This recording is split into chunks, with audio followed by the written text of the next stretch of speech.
everybody, I'm YGO Deckmaster, and it's time for another deck special!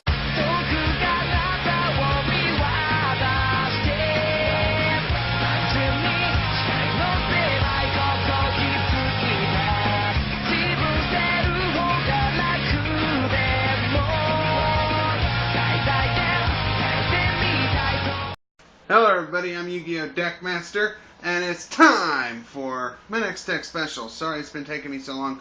I've been helping my mom who's been really sick, so, you know, back and forth from house to house, it's been kind of difficult to get what I need to get done, plus my fiance is dealing with some issues, so, you know, this is just kind of been taking a back seat for now.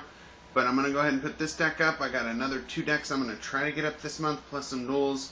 So let me know what you think. This deck is going to be my Frognarch deck. It's pretty fast, pretty controlling, and can damn near dominate most of the time. So if you like, please comment, subscribe. Let me know what you think. And with that said, let's get deck specialing!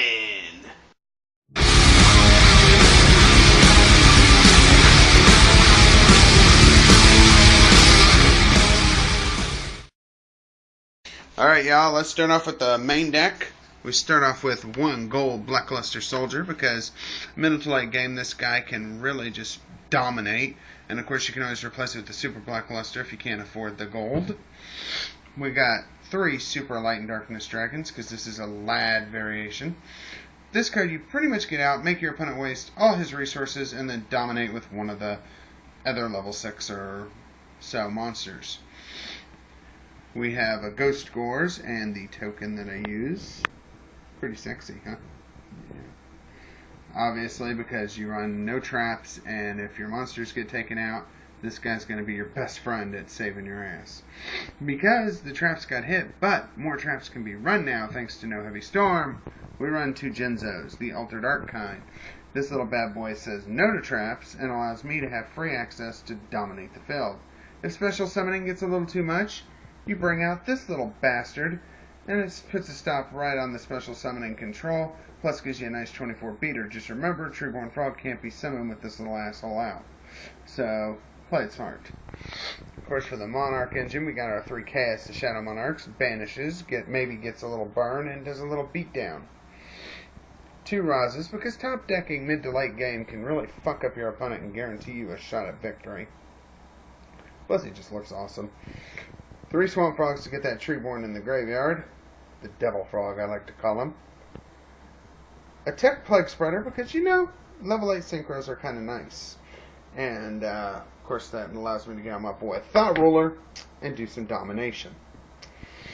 We got RONIN here, because, you know, you banish a Swamp Frog, you get him back. It allows for some gotcha plays, tribute fodder, anything but synchroing, really.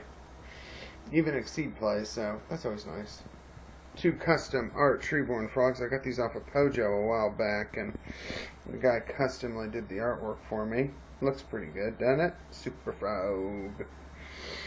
Then, of course, to help with the OTK factor, 3 Ultimate Battle Faders. That way, you know, you're going to take a hit. Psh, nope, don't think so. And works good with Tribute Fodder or Exceeding or Synchro materials as well. And then, to help it all off in the monster department, 3 Effect Veilers. You can negate effects, synchro with it, which is always nice. So, and it and Treeborn also allow for level 8 synchros. So keep that in mind. To help with the massive amount of high levels, we got ourselves 3 Soul Exchange. Yeah, I know you gotta skip your battle phase, but to get a badass like Genzo, which shuts down stuff, or a free burn, bounce, or even free control, well worth it. And remember, even though it doesn't technically say, you can tribute Soul Exchange their monster, right? Tribute it, and then tribute one of yours to summon out something like L.A.D. You don't just have to only tribute theirs. To help speed through the deck, we run 3 Upstart Goblins. We pretty much can beat down the 3,000 extra life points we get with this, and it gets us a little bit better in our deck. There we go. Stupid glare. Foolish Burial, because Treeborn, RONIN, and Plague Spreader said I need to be in the grave quickly. Since Heavy Storm got hit, we're going to go 3 Mystical Space Typhoons, take out the back row, Monarchs help us take out everything else. So, you know, just so things don't get overwhelming. And of course the tech card with Monarchs. Well, Frognarchs. 3 enemy controllers. Still their shit. Bring it back. Tribute. Just all sorts of shenanigans can be done with enemy controller, especially during the standby phase if you have Treeborn in the grave. That's the main deck. One quick glance over if you'd like.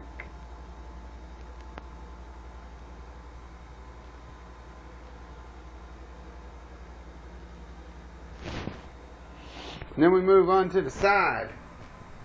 For the side deck, because I notice a lot of problematic cards. Oops.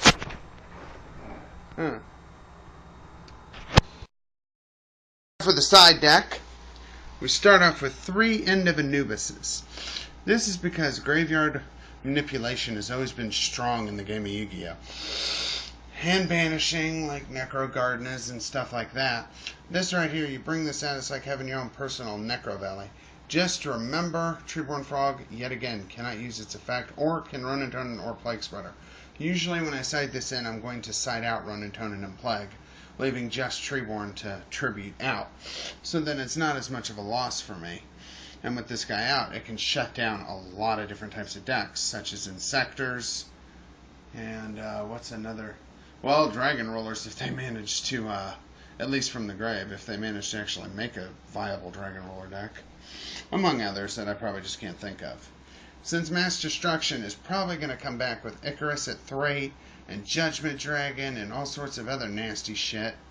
2 Prime Material Dragons to prevent the destruction. Also, in case I go against Burn, this is a great answer to it, giving me life points instead. If the special summoning is still too overwhelming, I can side in a 3rd Vanity's Fiend. Don't want to go into that unless I have to, though, because it does really stop a lot of my major plays. We got 2 Secret Art Cyber Dragons and a Chimera Tech Fortress. Cyber Dragon's good tribute fodder plus Blackluster fodder, and also works with Chimera Tech should I go against machines.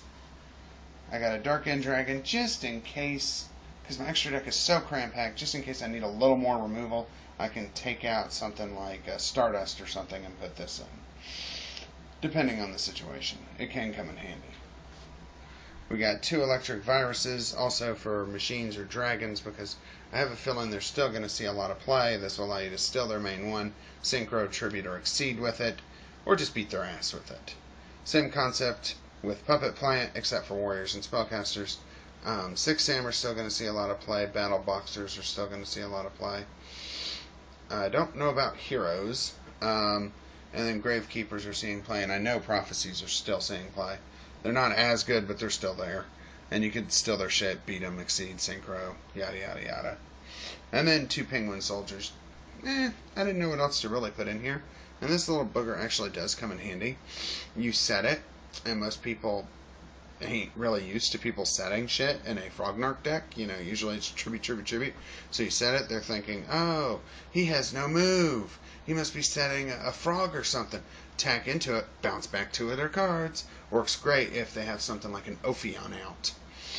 They're not going to be prepared for it. Downfall is, well, actually not a downfall. There's a lot of effects that target the, so, yeah, Forbidden Dress will probably be used up by the time you use that. And if they waste a dress on it, you can always tribute for a Monarch and banish that. Oh, wait, no you can't. Fuck. I don't know. Forbidden Dress is a bitch, but it can help you get out if they don't have a counter. Anywho. Or, as my fiancée likes to say, any whore. For the first Synchro, we got an Ancient Sacred Wyvern. Wyvern's really good middle to late game, gives you a nasty beat stick. I have gotten this guy up to, like, I think close to 15,000 once. I was playing against a deck that was giving me life points, though, so I don't think that'll happen on a daily basis, but damn, he can really just do a shitload of trauma to your opponent middle to late game. Black Rose for the New King. Enough said there. Stardust, early game, Mass Destruction. You're not prepared till you can get to your side and get your prime materials in, which are gold rare, by the way.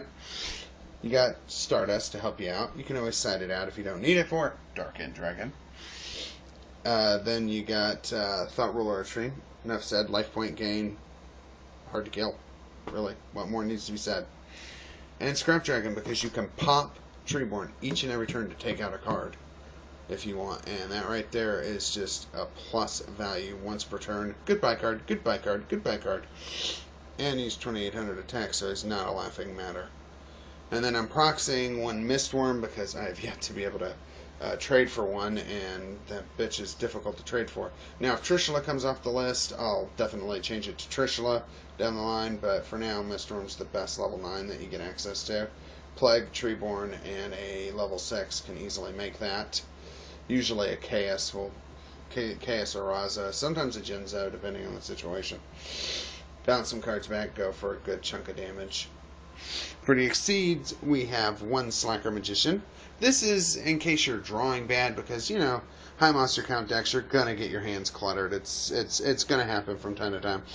So you battle Fader out, Treeborn comes back, whoosh, Slacker Magician.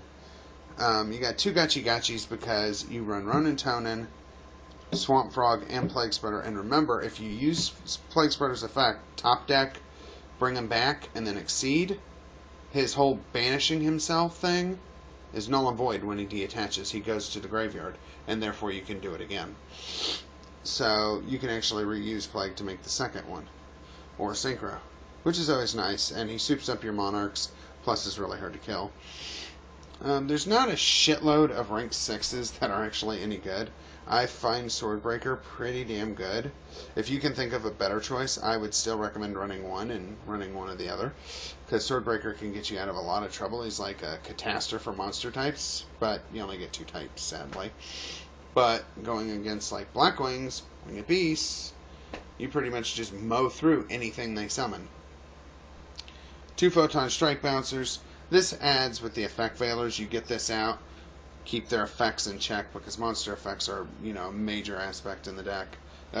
Damage to the deck, and not to mention 2700 attack, and when you use its effect you inflict 1000 burn, so that's always nice. But keep in mind, if Prime Material Dragon's on the field, they gain 1000 instead of losing. And then finally, one Constellar Polymer M7. My prized possession. Was going to get a second one, then the ban list said, fuck you, stick with one. Obviously, this card just is mostly good to get the shit off your opponent's field, or shit from your graveyard back to your hand, like a Chaos or a Fallen Blackluster or whatever, and then go for it again. So, it's really good. That's my deck. I hope you like. If so, please comment, subscribe, let me know what you think. And until next time, I say peace out, rock on, motherfuckers!